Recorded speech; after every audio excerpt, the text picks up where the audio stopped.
తాకట్లో ఉన్న మీ బంగారాన్ని విడిపించి ఆ రోజు ఆన్లైన్ రేటుకి కొంటాం. Sharma gold company. తెలంగాణలో కొత్త రేషన్ కార్డుల జారీకి లైన్ క్లియర్ అయినట్లుగా కూడా ప్రభుత్వం చెప్తోంది. అర్హులైన ప్రతి పేద కుటుంబానికి కూడా కార్డ్ గ్యారంటీ అని చెప్తున్నారు. కొత్తగా దరఖాస్తు చేసుకోవాలని సీఎం రేవంత్ ఈ సందర్భంగా పిలుపునిచ్చారు. ఖమ్మం సభలో రేషన్ కార్డులపై ఒక కీలక ప్రకటన చేశారు సీఎం. ప్రజాపాలన దరఖాస్తుల పరిశీలన వేగవంతం చేయాలని కూడా ఆయన ఈ సందర్భంగా ఆదేశించడం జరిగింది అధికారులను. గత ప్రభుత్వ నిర్లక్ష్యం వల్ల పేదలకు అన్యాయం జరిగింది. పథకాలు అందాలంటే రేషన్ కార్డే ప్రామాణికంగా కూడా చూస్తున్నాం. ప్రతి గడపకు సంక్షేమ ఫలాలు అందించడమే మా ప్రభుత్వ లక్ష్యం అంటూ కూడా ఈ సందర్భంగా సీఎం రేవంత్ రెడ్డి చెప్పడం జరిగింది. తెలంగాణ రాష్ట్రంలోని పేద కుటుంబాలకు రేవంత్ సర్కార్ అదిరిపోయే గిఫ్ట్ అయితే ఇచ్చారు. రేషన్ కార్డు లేక ఇన్నాళ్లు ఆవేదన చెందిన వారికి కొత్త ఆశలు చిగురించేలా సీఎం రేవంత్ రెడ్డి కీలక ప్రకటన అయితే చేశారని కూడా ఈ సందర్భంగా చెప్పుకోవచ్చు. రాష్ట్రంలో అర్హత ఉన్న ప్రతి ఒక్కరికి కొత్త రేషన్ కార్డులు జారీ చేస్తామని ఆయన స్పష్టం చేశారు. ఖమ్మం జిల్లా మద్దులపల్లిలో జరిగిన భారీ బహిరంగ సభలో మాట్లాడిన సీఎం ఆహార భద్రత విషయంలో తమ ప్రభుత్వం రాజీ పడదని తేల్చి చెప్పేశారు.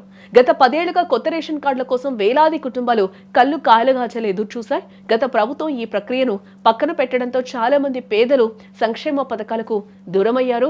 కానీ ఇప్పుడు రేవంత్ రెడ్డి స్వయంగా రంగంలోకి దిగి ఏ ఒక్క పేదవాడు ఆకలితో ఉండకూడదు, ఏ ఒక్క అర్హుడు పథకాలకు దూరం కాకూడదు అనే లక్ష్యంతో ముందుకు వెళ్తున్నారు. అలాగే ఇప్పటికే ప్రజాపాలన కార్యక్రమంలో భాగంగా లక్షలాది దరఖాస్తులు వచ్చాయని వాటిని పరిశీలించి అర్హులకు కార్డులు ఇస్తున్నామని కూడా సీఎం చెప్తూ ఉన్నారు. అయితే ఇంకా ఎవరైనా అర్హత ఉండి పొరపాటున దరఖాస్తు చేసుకోకపోయినా లేదా కార్డు రాకపోయినా అలాంటి వారు మళ్ళీ కొత్తగా అప్లై చేసుకోవాలని కూడా ఆయన ఈ సందర్భంగా చెప్తూ ఉన్నారు. అధికారులు క్షేత్రస్థాయిలో పరిశీలన జరిపి మీరు నిజమైన లబ్ధిదారులైతే వెంటనే కార్డు మంజూరు చేస్తారని కూడా ఆయన ఈ సందర్భంగా హామీ ఇవ్వడం జరిగింది.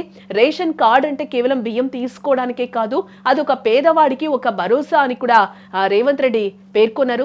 హెల్త్ ఇన్సూరెన్స్ నుంచి మొదలుకొని ప్రభుత్వం ఇచ్చే ప్రతి ఆర్థిక సాయం అందాలంటే రేషన్ కార్డే ఇక్కడ ప్రామాణికంగా చెప్తూ ఉన్నారు.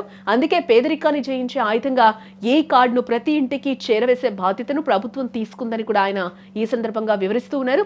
ఈ ప్రకటనతో అటు గ్రామీణ ప్రాంతాల్లో ఇటు నగరాల్లో ఉన్న పేద కుటుంబాల్లో ఆనందం వెలువరిస్తుందని చెప్పుకోవచ్చు. మొత్తానికి రేవంత్ రెడ్డి సర్కార్ తీసుకున్న ఈ నిర్ణయం తెలంగాణలో అర్హులైన ప్రతి పేదవాడికి ఒక పెద్ద ఊరట అని కూడా చెప్పుకోవచ్చు. త్వరలోనే కొత్త దరఖాస్తుల స్వీకరణ ప్రక్రియపై అధికారులు స్పష్టమైన మార్గదర్శకాలు విడుదల చేయనున్నట్లుగా కూడా తెలుస్తోంది.